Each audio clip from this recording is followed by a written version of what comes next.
15 ವರ್ಷ ಮೇಲ್ಪಟ್ಟವ್ರಿಗೆಲ್ಲ already sugar BP ಬರ್ತದೆ.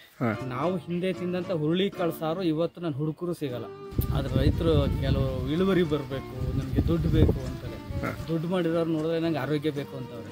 ಆರೋಗ್ಯ ಫಸ್ಟ್ ನಾನು ತಗೊಳ್ಳೋಣ, ಆಮೇಲೆ ನಮ್ಮ ಮನೆಯವ್ರಿಗೆ ಕೊಡೋಣ, ಆಮೇಲೆ ನಮ್ಮ ಊರವ್ರು ಕೊಡೋಣ, ಅದಾದ್ಮೇಲೆ ನಮ್ಮ ತಾಲೂಕು ನಮ್ಮ ಜಿಲ್ಲೆ ಹಿಂಗೆ ಹೋಗ್ಬೋದಲ್ಲ ಅನ್ನೋದು ಒಂದು ಆಲೋಚನೆ. ಆದಷ್ಟು ಯಾವ ರೂಪದಲ್ಲಾದ್ರೂ ಸರಿ ಸಾವಯವದಲ್ಲಿ ಮಾಡಿ ಅಂತ ಹೇಳ್ತೀನಿ ಸರ್. ಅವ್ರಿಗೆ ನೀವು ನಂಬ್ತೀರಾ ಬಿಡ್ತೀರಾ, ಅದು ಅವತ್ತು ಸಾವಯವದಲ್ಲಿ ಮಾಡೋಕ್ಕೆ ನಂಗೆ ಪ್ರಾರಂಭ ಮಾಡಿದ್ದು 35 kg ಬಂತು. ಏಲಕ್ಕಿ ಬೆಳೆ ಪಚ್ಚಬಾಳೆ 80 kg ಸಾವಯವದಲ್ಲಿ ಬೆಳೆದವ್ರೆ. ಅವ್ರು ವಿಡಿಯೋ ಮಾಡ್ತೀವಿ ಅಂತ ಅಂದ್ರೆ ಬೆಳೆ ಕಣ್ಣು ಬೀಳ್ತದೆ ಅಂತಾರೆ. ಹಣ್ಣು ಆದ್ಮೇಲೆ ಚುಕ್ಕಿ ಬರ್ತದೆ. ಆ ಚುಕ್ಕಿ ಬಂದ ಮೇಲೆ ಅದನ್ನ ಚುಕ್ಕಿ ಬಾಳೆ ಅಂತ ಕರೆಯೋದು. ಚುಕ್ಕಿ ಬಾಳೆ ಅಂತ ಹೊಸ ತಳಿ ಯಾವ್ದು ಇಲ್ಲ. ನಮ್ಮಲ್ಲಿ ಗಿಡ ತಕೊಂಡವ್ರಿಗೆ ಸಂಪೂರ್ಣವಾದ ಮಾಹಿತಿ ಕೊಡ್ತೀವಿ. ಅವ್ರ ಗಿಡ ಹೆಂಗ್ ನಾಟಿ ಮಾಡ್ಬೇಕು, ಹೆಂಗ್ ಬೆಳೆಸ್ಬೇಕು, ಸೊ ಕಾಯಿ ಕಟಿಂಗ್ ಎಲ್ಲಿ ಮಾಡ್ಸಿದ್ರೆ ನಿಮ್ಗೆ ರೇಟ್ ಸಿಗುತ್ತೆ, ಅದೆಲ್ಲ ಸೊನ್ನೆ ಏನೂ ಗೊತ್ತಿಲ್ಲ ಅನ್ನೋರಿಗೆ ಕಂಪ್ಲೀಟ್ ಬಾಳೆ ಗಿಡದ ನಾಲೆಡ್ಜ್ ಕೊಡ್ತೀವಿ.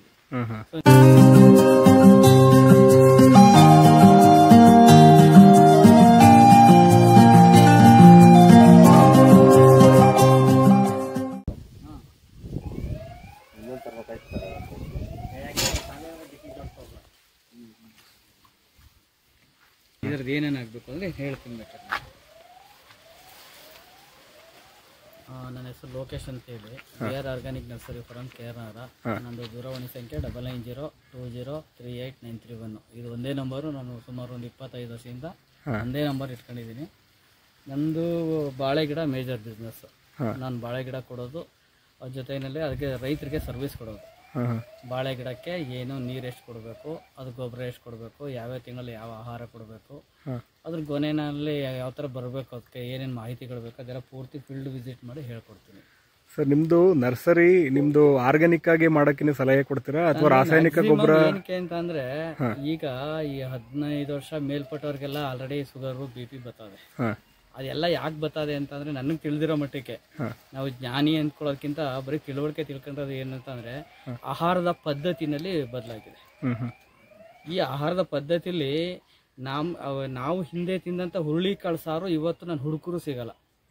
ಹುರುಳಿ ಕಾಳು ಸಾರು ಬೇಯಿಸ್ಕೊಡ್ತಿರಲ್ಲ ನಮ್ಮ ಮನೇಲಿ, ಆ ಸಾರು ಇವತ್ತು ಸಿಗಲ್ಲ.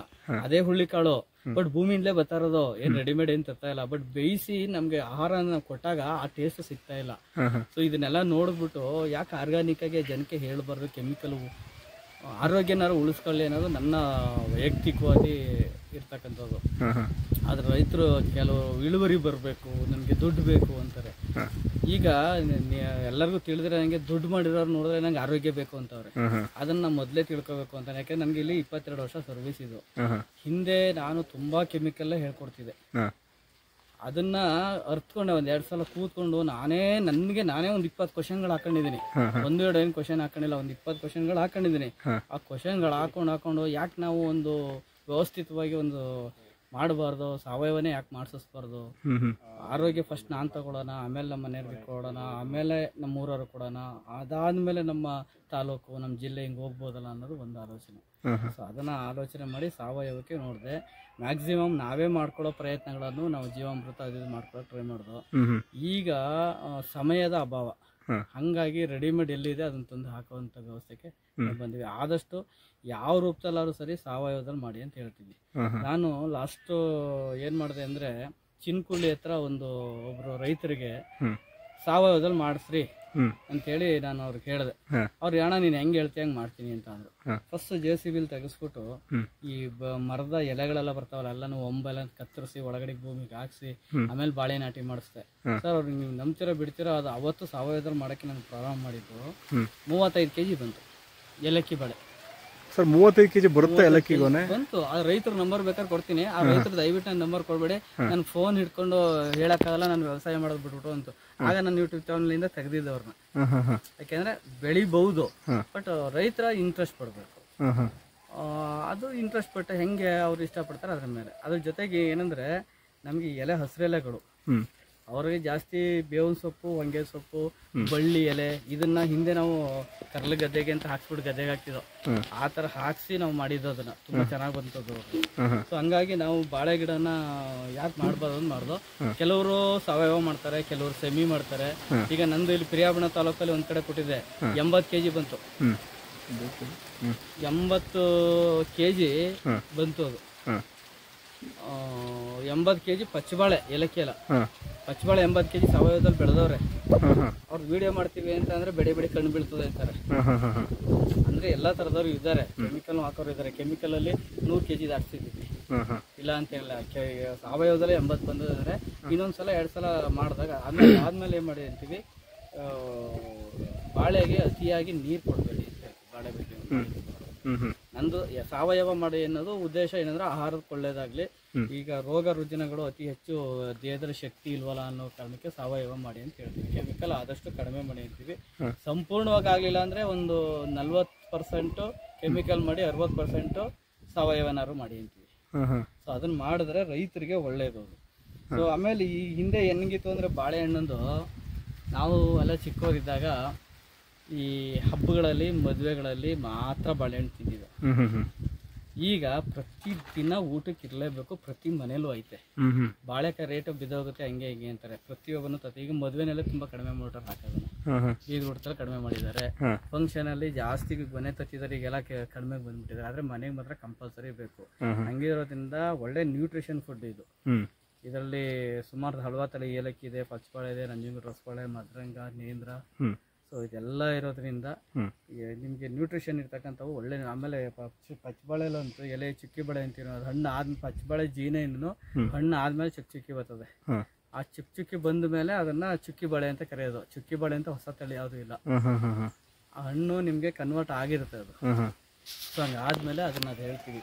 ಅದ್ರ ಜೊತೆಗೆ ನಮ್ದೇನಂದ್ರೆ ನಮ್ಮಲ್ಲಿ ಗಿಡ ತಕೊಂಡವ್ರಿಗೆ ಸಂಪೂರ್ಣವಾದ ಮಾಹಿತಿ ಕೊಡ್ತೀವಿ. ಅವ್ರ ಗಿಡ ಹೆಂಗ್ ನಾಟಿ ಮಾಡಬೇಕು, ಹೆಂಗ್ ಬೆಳೆಸ್ಬೇಕು, ಸೊ ಕಾಯಿ ಕಟಿಂಗ್ ಎಲ್ಲಿ ಮಾಡಿಸಿದ್ರೆ ನಿಮ್ಗೆ ರೇಟ್ ಸಿಗುತ್ತೆ, ಅದೆಲ್ಲ ಏನೂ ಗೊತ್ತಿಲ್ಲ ಅನ್ನೋರಿಗೆ ಕಂಪ್ಲೀಟ್ ಬಾಳೆ ಗಿಡದ ನಾಲೆಡ್ಜ್ ಕೊಡ್ತೀವಿ. ಸೊ ನೀವು ಒಂದು ಬಾಳೆ ಗಿಡದ್ದು ನನ್ಗೆ ಫೋಟೋ ಕಳಿಸ್ಬಿಟ್ರೆ ನೀವು ಇಷ್ಟೇ ದಿನ ಗೊಬ್ಬರ ಕೊಟ್ಟಿದ್ದೀರಿ ಅಂತ ಹೇಳ್ತೀವಿ.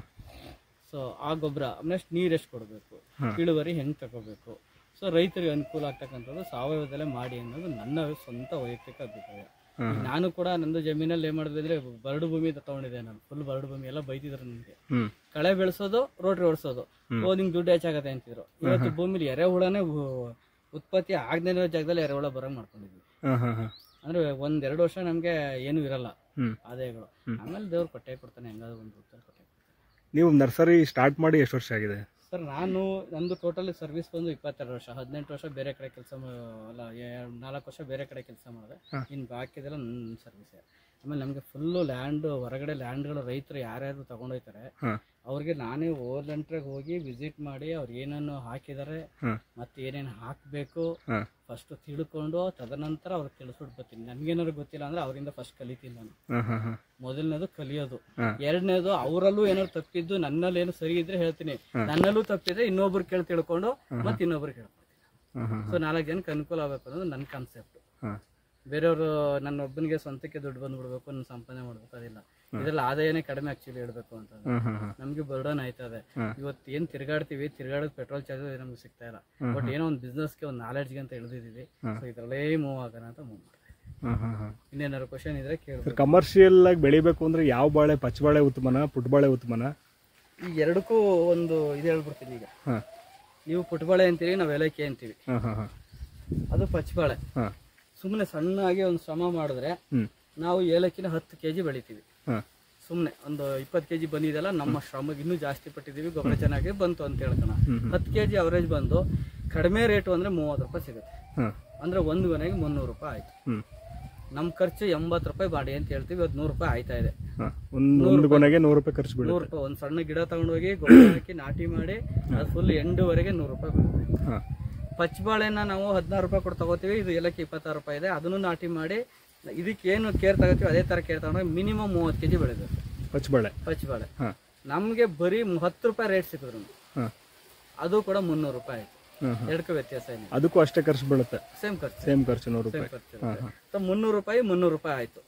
ಸೊ ಇದು ಏಲಕ್ಕಿಗೆ ಏನಂತಂದ್ರೆ ಸ್ವಲ್ಪ ಶೀತ ಜಾಸ್ತಿ ಆದ್ರೆ ರೋಗ ಜಾಸ್ತಿ ಆಗುತ್ತೆ. ತೇವಾಂಶ ಜಾಸ್ತಿ ಇರೋ ಕಡೆ ಏಲಕ್ಕಿ ಆಗ್ಬೋದು, ಪಚ್ಚಬಾಳೆ ಆಗ್ಬೋದು, ಬೇಗ ಬರಲ್ಲ.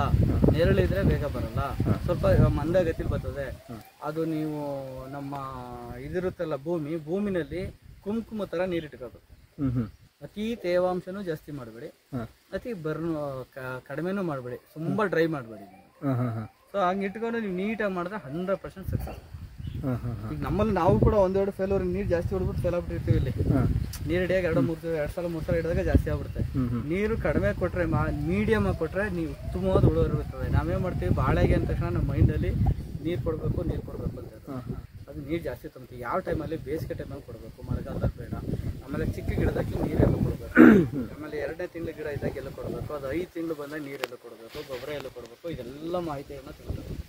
ಸೊ ನಾವೇನ್ ಮಾಡ್ತೀವಿ, ಗೊಬ್ಬರ ಬಾಳೆ ಗಿಡದ ಬುಡ ಇದೆ, ಬುಡಕ್ಕೆ ಗೊಬ್ಬರ ಕೊಡ್ತಾ ಇರ್ತೀವಿ, ಬುಡಕ್ಕೆ ನೀರು ಕೊಡ್ತಾ ಇರ್ತೀವಿ. ನಂಗೆ ತಲೆನೋವು ಇಲ್ಲಿ ಬಂದ್ರೆ ಇಲ್ಲಿಗೆ ಇಂಜೆಕ್ಷನ್ ಮಾಡಿಸ್ಕೊತೀವೋ, ಅಥವಾ ಹಲ್ಲು ನೋವು ಬರ್ತಂದ್ರೆ ಅಲ್ಲಿಗೆ ಇಂಜೆಕ್ಷನ್ ಮಾಡಿಸ್ಕೊತೀವೋ, ಮಧ್ಯಸ್ಥಗಳಿಗೆ ಹೆಂಗ್ ಮಾಡಿಸ್ಕೊತೀವೋ ಹಂಗೆ ಅದು ರೂಟ್ಸ್ ಎಲ್ಲಿದೆಯೋ ಅಲ್ಲಿಗೆ ನೀರು ಕೊಡಬೇಕು, ಅಲ್ಲಿಗೆ ಊಟ ಕೊಡಬೇಕು. ಸೊ ನಾವೇನ್ ಮಾಡ್ತೀವಿ, ತಗೊಂಡು ಬುಡಕ್ಕೆ ಹಾಕ್ತಾ ಇರ್ತೀವಿ. ಬುಡಕ್ಕೆ ಹಾಕ್ದಾಗ ಏನಾಗುತ್ತೆ ಅಂತಂದ್ರೆ ಮಕ್ಕಳುಗಳು ಜಾಸ್ತಿ ಬರ್ತಾರೆ. ಮಕ್ಕಳು ಅಂದ್ರೆ ಅದ್ರ ಜೊತೆ ಮರಿ ಬರ್ತಾವಲ್ಲ, ಅದು ಮಕ್ಕಳು. ಆ ಮಕ್ಕಳ ಜೊತೆ ಮರಿ ಮಕ್ಕಳು ಸ್ಟಾರ್ಟ್ ಆಯ್ತಾರೆ. ಮಕ್ಕಳು ಮೊಮ್ಮಕ್ಕಳು ತಾಯಿ ಆಗ 3 ಜನರೇಷನ್ ಒಂದೇ ಸರಿ ಬರ್ತದೆ. ನಮ್ಮಲ್ಲಿ ಇಳುವರಿ ಎಲ್ವಾ ಅಂತ ಬರ್ತದೆ. ಅದ್ ಏನಕ್ಕೆ ಇಳುವರಿ ನಿಮ್ಗೆ ಕಡಿಮೆ ಆಯ್ತದೆ ಅಂದ್ರೆ, ನೀವು ಯಾವಾಗ ಗೊಬ್ಬರನ ಬುಡ ಕೊಡ್ತೀವಿ, ತಾಯಿ ಪಕ್ಕದಲ್ಲಿ ಮಕ್ಕಳು ಸ್ಟಾರ್ಟ್ ಆಯ್ತಾರೆ. ಮಕ್ಕಳು ಸ್ಟಾರ್ಟ್ ಆದ ತಕ್ಷಣ ಏನಾಗುತ್ತೆ, ತಾಯಿ ತಗೊಂಡು ಆಹಾರನ ತನ್ನ ಮಗು ಕೂಡ ಶುರು ಮಾಡ್ತಾರೆ. ಸೊ ಅದು ಮನುಷ್ಯನ ತರನೇ. ಹೆಂಗೆ ಅಂದ್ರೆ, ಈಗ ನಾನು ಮದುವೆ ಹಾಕಿಂತ ಮುಂಚೆ ಒಂದು ಚಾಕ್ಲೇಟ್ ಸಿಕ್ಕರೆ ನಾನೇ ತಿನ್ಕೋತೀನಿ. ನೀವು ಮದುವೆ ಆಗಿ ಮಕ್ಕಳಾಯ್ತು ಅಂದ್ರೆ, ಒಂದು ಮಗು ಆದ್ರೆ ಯಾವುದೇ ಕಾರಣಕ್ಕೂ ಯಾರು ಚಾಕ್ಲೇಟ್ ತಿನ್ನಲ್ಲ, ಜೋ ಮಾಡಿಕೊಂಡು ಮೆತ್ತ ಮಗು ಕೊಡ್ತೀವಿ. ಸೊ ಈ ಬಾಳೆ ಗಿಡನು ಅದು ಮಕ್ಕಳಿಗೆ ಮೊಮ್ಮಕ್ಕಳು ಕೂಡ. ಸೊ ಇದರಿಂದ ಏನಾಗುತ್ತೆ, ನಮಗೆ ಇಳುವರಿ ತಾಯಿನಲ್ಲಿ ಕಡಿಮೆ ಆಗುತ್ತೆ.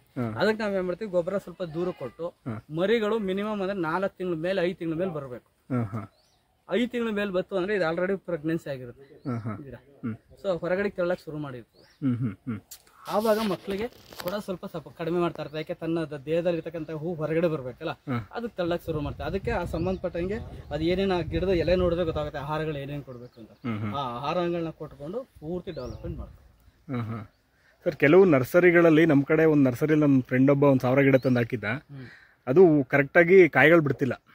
ಕೆಲವೊಬ್ರು ನಮ್ಗೆ ತಿಳಿದಿರೋ ಪ್ರಕಾರ ಕರೆಕ್ಟಾಗಿ ನರ್ಸರಿಲೇ ಕೆಲವೊಬ್ರು ಕರೆಕ್ಟಾಗಿ ಟಿಶ್ಯೂ ಕಲ್ಚರ್ ಚೆನ್ನಾಗಿ ಮಾಡಿರಲ್ಲ. ರೋಗ ಹೊಡೆದಿರೋದು, ಕಾಯಿಲೆ ಹೊಡೆದಿರೋ ಪ್ರದೇಶದಲ್ಲಿ ತಂದ್ಬಿಟ್ಟು ಟಿಶ್ಯೂ ಕಲ್ಚರ್ ಮಾಡಿ ಗಿಡಗಳು ಹಾಳಾಗ್ತಿದೆ ಅಂತ. ಇದು ಯಾವ ತರ ಮಾಡ್ತೀರಾ, ನೀವ್ ಯಾವ ತರ ಮಾಡ್ತೀರಾ? ಕಲ್ಚರ್ ಮಾಡೋದು ಏನಂದ್ರೆ, ಫಸ್ಟ್ ನಾವು ಒಂದು ಲ್ಯಾಂಡಲ್ಲಿ ಟಿಶ್ಯೂನ ತೆಗಿಯಕ್ಕೆ ಗೆಡ್ಡೆ ತೆಗಿಯಕ್ಕೆ ಮಾಡ್ತೀವಿ ಅಂದ್ರೆ, ಅವರು ಮರಿಯಿಂದನೂ ಹಾಕಿರೋದು ಡೆವಲಪ್ಮೆಂಟ್ ಹೆಂಗೆ ಇಂಜೆಕ್ಷನ್ ಗೊಬ್ಬರ ಕೊಟ್ಟಾರೆ, ನೀರ್ ಹೆಂಗ್ ಕೊಟ್ಟಾರೆ, ರೋಗ ಇದೆಯಾ ಇಲ್ವಾ ಎಲ್ಲ ಟೆಸ್ಟ್ ಮಾಡ್ತೀವಿ. ಫಸ್ಟ್ ರೋಗ ಇಲ್ದಾನೆ ಇರುತ್ತವು ತಾಯಿನಲ್ಲಿ ಮಿನಿಮಮ್ ಇಷ್ಟು ಕೆಜಿ 15 ಕೆಜಿ 20 ಕೆಜಿ ಗೊನೆ ನೋಡ್ತೀವಿ. ಅಂತದ್ರಲ್ಲಿ ಒಂದು ಗೆಡ್ಡೆನಲ್ಲಿ 2-3 ತತ್ತೀವಿ. ಯಾವುದೇ ನರ್ಸರಿಯವರು ಯಾವುದೇ ಲ್ಯಾಬ್ನವರು ರೋಗದ ತಂದು ಮಾರಲ್ಲ, ಮಾಡಕ್ಕೂ ಆಗಲ್ಲ. ಯಾಕೆ ಅಂದ್ರೆ ಅದು ಅಕಸ್ಮಾತ್ ಯಾವ್ದೋ 1-2 ಬಂತು ಅಂದ್ರೆ ನಮ್ಮಲ್ಲಿ ಪ್ರೊಸೆಸ್ ಅಲ್ಲಿ ಏನ್ ನಾವು ಟಿಶ್ಯೂ ಮಾಡಕ್ ಶುರು ಮಾಡ್ತೀವಿ ಅಲ್ಲೇನೆ ನಮ್ಗೆ ಗೊತ್ತಾಗ್ಬಿಡುತ್ತೆ, ತೆಗೆದಾಕ್ಬಿಡ್ತೀವಿ. ಅದು ಯಾವ್ದೇ ಕಾರಣಕ್ಕೂ ಬರಲ್ಲ, 100ಕ್ಕೆ 200% ಬರಲ್ಲ. ಇನ್ ಕೇಸ್ ನಮ್ ಕಣ್ಣು ತಪ್ಪು ಒಂದ್ ಯಾವ್ದಾದ್ರು ಬತ್ತು ಅಂತಂದ್ರೆ, ನಮ್ ಮೆಥಡ್ ಬೇಸಿಕ್ ಇಂದ ನಾವೇನು ಸ್ಟಾರ್ಟ್ ಮಾಡ್ತೀವಿ, ಸ್ಟಾರ್ಟಿಂಗ್ ಅಲ್ಲೇ ನಮ್ಗೆ ಅದು ಮಿದವಾಗಿ ಸಿಕ್ಬಿಡುತ್ತೆ, ತೆಗೆದಾಕ್ಬಿಡ್ತೀವಿ. ಸೊ ಈಗ ನೀವು ಯಾರ್ದೋ ಒಬ್ರದ್ದು ಗೊನೆ ಬಂದಿಲ್ಲ, ಯಾರ್ದೋ ಗಿಡ ಯಾವ್ದೋ ಲ್ಯಾಬಲ್ ತಂದು ತಂದಿಲ್ಲ ಅಂತ ಹೇಳಿದ್ರು. ಅದಕ್ಕೆ ಆಕ್ಚುಲಿ ಯೂಟ್ಯೂಬ್ ಅಲ್ಲಿ ಹೇಳ್ಬೇಕೋ ಬೇಡೋ ಗೊತ್ತಿಲ್ಲ ನನಗೆ, ಆದ್ರೂ ಹೇಳ್ತಾ ಇದೀನಿ. ಅದು ತೆಂಗಿನ ತೋಟನ ನೆರಳಿದೆಯಾ ಅಥವಾ ಓಪನ್ ಪ್ಲೇಸ್ ಹೇಳಿ ನೀವೀಗ? ಅಂದ್ರೆ ನಮ್ಗೆ ಗೊತ್ತಿರಲ್ಲ ಅವ್ರು ಯಾವ ತರ ಮಾಡಿರ್ತಾರೆ. ಓಪನ್ ಪ್ಲೇಸ್ ಲ್ಯಾಂಡ್ ಇದು ತೆಂಗಿನ ತೋಟದಲ್ಲಿ ನಿಮ್ಗೆ 11 ತಿಂಗಳು ಕಡಿಮೆ ಗೊನೆ ಬರಲ್ಲ. ನೀವು ಕೊಂಟಂತ ಗೊಬ್ಬರವನ್ನ ತೆಂಗು ಮೊಸ್ಲೆ ತರ ಹಸ್ಕೊಂಡ್ ಕೂತಿರುತ್ತೆ, ನೀವು ಕೊಟ್ಟ ಗೊಬ್ಬರ ರಬ್ ಅಂತ ಅದು ಹೇಳ್ಕೊತಾ ಇರುತ್ತೆ. ನಿಮ್ಗೆ 7 ತಿಂಗಳಿಂದ 8 ತಿಂಗಳು ಗೊಬ್ಬರ ಕೊಡಿ ಅಂತೀವಿ, ಇಲ್ಲಿ 11 ತಿಂಗಳು ಕೊಡ್ಲೇಬೇಕು. ಅದಾದ್ಮೇಲೆ ಯಾವ್ಯಾವ ಗೊಬ್ಬರ ಕೊಟ್ರಿ ಅಂತ ಇಂಪಾರ್ಟೆಂಟ್. ನಿಮ್ಮ ಹತ್ರ ಒಂದು 10 ಕುರಿಗಳು ಇರ್ತದೆ ಸರ್, ಒಂದು 5 ವರ್ಷ ಮೇಯಿಸ್ತೀರ, ಒಂದು ಮರಿ ಹಾಕಲ್ಲ. ನಿಮ್ ಯೋಚನೆ ಎಲ್ಲಿರುತ್ತೆ, ಮರಿ ಹಾಕ್ಲಿಲ್ಲ ನೀವು ಅದೇ ತರ ಈಗ ಹೇಳ್ತಾ ಇರೋದು. ಬಟ್ ಅದಕ್ಕೆ ಮೇಲು ಫಿಮೇಲು 2 ಬೇಕು. ಈಗ ಫಿಮೇಲ್ ಇದೆ, ಮೇಲ್ ಇದೆಯಾ ಇಲ್ವಾ ನೋಡ್ಬೇಕು. ಹಂಗೆ ನೀವು ಅದಕ್ಕೆ ಗೊನೆ ಕತ್ತಲಿಕ್ಕೆ ಏನೇನ್ ಪೋಷಕಾಂಶಗಳು ಕೊಡಬೇಕು ಅದು ಕೊಟ್ಟಿದ್ದೀರಾ ಅನ್ನೋದು ನೋಡ್ಬೇಕು. ಅದು ಎಷ್ಟು ಪರ್ಸೆಂಟೇಜ್ ಕೊಟ್ಟಿದ್ರಿ, ಒಂದ್ ಬಾಳೆ ಗಿಡಕ್ಕೆ ಇಷ್ಟು ಕೊಡ್ಬೇಕು. ನಿಮಗೆ ಕೆಳಗಡೆ ಗರಿಗಳು ಒಣಗ್ತಾ ಇರ್ತವೆ, 1 ಇಂಚು 2 ಇಂಚು 3 ಇಂಚು. ಆ 3 ಇಂಚ್ಗೆ ಎಷ್ಟು ಕೊಡಬೇಕು, 2 ಇಂಚ್ಗೆ ಎಷ್ಟು ಕೊಡಬೇಕು ಅನ್ನೋದನ್ನ ನಾವು ತಿಳ್ಕೋಬೇಕು, ಅಥವಾ ತಿಳಿದಿರೋರ ಹತ್ರ ಕೇಳ್ಕೋಬೇಕು. ಅಂದ್ರೆ ನಾವು ಬೆಳೆಯೋದ್ರಲ್ಲೂ ತುಂಬಾ ತಪ್ಪು ಇರುತ್ತೆ, ಕರೆಕ್ಟ್ ಬೆಳಿದೇನೆ ಈ ಕಾರಣ. ತಪ್ಪು ಅಂತ ಹೇಳಲ್ಲ, ತಿಳ್ಕೊಂಡ್ ಬೆಳೆ. ನೀವು ಈಗ ನಿಮ್ಮ ಮಣ್ಣಲ್ಲಿ ಟೆಸ್ಟ್ ಮಾಡಿಸಿರ್ತೀರಿ, pH ಲೆವೆಲ್, EC ಅದೊಂದು ಮಾತ್ರ ಚೆಕ್ ಮಾಡ್ಕೋತಾರೆ ಜನ. ಪೋಷಕಾಂಶಗಳು ಎಷ್ಟದೆ ಅಂತ ಚೆಕ್ ಮಾಡಿಸ್ತಾ ಇಲ್ಲ. ಹಿಂಗ್ ಬುದ್ಧಿವಂತರ ಆಗ್ಬಿಟ್ಟಿದೀವಿ ಅಂದ್ರೆ pH ನೋಡೋ, EC ನೋಡೋ ಸಾಕು, ಇಷ್ಟೇನೆ. ಪೋಷಕಾಂಶಗಳು ಏನೇನಿದೆ, ಮೇಜರ್ ನ್ಯೂಟ್ರಿಯೆಂಟ್ ಏನಿದೆ ಅಥವಾ ಮೈಕ್ರೋದಲ್ಲಿ ಏನಿದೆ ನೋಡಿ ಚೆಕ್ ಮಾಡಿಸ್ಕೊಂಡು, ನಿಮ್ಮಲ್ಲಿ ಜಾಸ್ತಿ ಇಳುವರಿ ಬೇಕು ಅಂದ್ರೆ ಪೊಟ್ಯಾಶ್ ಅಂಶ ಕಡಿಮೆ ಇದ್ರೆ ಇಳುವರಿ ಬರಲ್ಲ. ಆ ಎಲೆ ಗರಿಗಳು ಒಣಗ್ತಾ ಇರ್ತವೆ, ಹಾಗಾಗಿ ಸ್ವಲ್ಪ ಪೊಟ್ಯಾಶ್ ಅಂಶಗಳು ಜಾಸ್ತಿ, ನೈಟ್ರೋಜನ್, ಫಾಸ್ಫರಸ್, ಪೊಟ್ಯಾಶ್ಗಳನ್ನ ಎಷ್ಟು ಪ್ರಮಾಣದಲ್ಲಿ ಕೊಡಬೇಕು ಅಂತ ಗಿಡದ ಎಲೆ ಮೇಲೆ ಕಾಣಿಸ್ತಾ ಇರ್ತದೆ. ನಿಮ್ಗೆ ಮ್ಯಾಕ್ಸಿಮಮ್ ಎಲೆಗೆ ಹಿಂಭಾಗದಲ್ಲಿ ನೋಡ್ಬೇಕು ನೀವು. ಎಲೆ ಹಿಂಗ್ ಸುಳಿಯೆಲ್ಲ ಹಿಂಗ್ ಬರುತ್ತಲ್ಲ ಬಳೆ ಗಿಡಗಳು, ಅದು ಹಿಂಭಾಗದಲ್ಲಿ ಹಿಂಗ್ ಮರ್ಸ್ ನೋಡ್ಬೇಕು. ನಾನು ಯೂಟ್ಯೂಬ್ ಚಾನಲ್ ಅಲ್ಲಿ ಎಲ್ಲಾನು ತೋರಿಸಿದೀನಿ. ಹಾಂ ಹಾಂ ಇಲ್ಲಿ ಏನೇನಕ್ಕೆ ಬೇರೆ ಬೆಳಿಬೇಕಾ, ಇದು ಪ್ರೆಗ್ನೆನ್ಸಿ ಆಗಿದೆಯಾ, ಪ್ರೆಗ್ನೆನ್ಸಿ ಆಗ ಮೂವ್ಮೆಂಟ್ ಎಷ್ಟನೇ ರೆಡಿ ಇದೆ, ಇನ್ನು ಎಷ್ಟು ದಿನ ಗೊನೆ ಬರ್ಬೋದು, ಅದೆಲ್ಲ ನನ್ನ ಯೂಟ್ಯೂಬ್ ಚಾನಲ್ ನಾನು ತೋರಿಸಿದೀನಿ. ಯಾಕಂದ್ರೆ ಅದೆಲ್ಲ ಒಂದು ಸುಮಾರು ವಿಡಿಯೋಗಳಿದೆ, ಅದನ್ನ ನೋಡ್ಕೊಂಡ್ರೆ ಕಂಪ್ಲೀಟ್ ಮಾಹಿತಿಗಳು. ನಿಮ್ದು ಯೂಟ್ಯೂಬ್ ಚಾನಲ್ ಹೆಸರು ಏನು ಸರ್ ಅದು? ಲೋಕೇಶ್ ಅಂತಾನೆ ಇದೆ. ಅದು ಬಾಳೆ ಬೇಸಾಯ ಪದ್ಧತಿ ಅಂತಾನೆ ಬರುತ್ತೆ. ಅದು ನನ್ನ ಮೊಬೈಲ್ ನಂಬರ್ ಹೊಡೆದ್ರು ಬರುತ್ತೆ.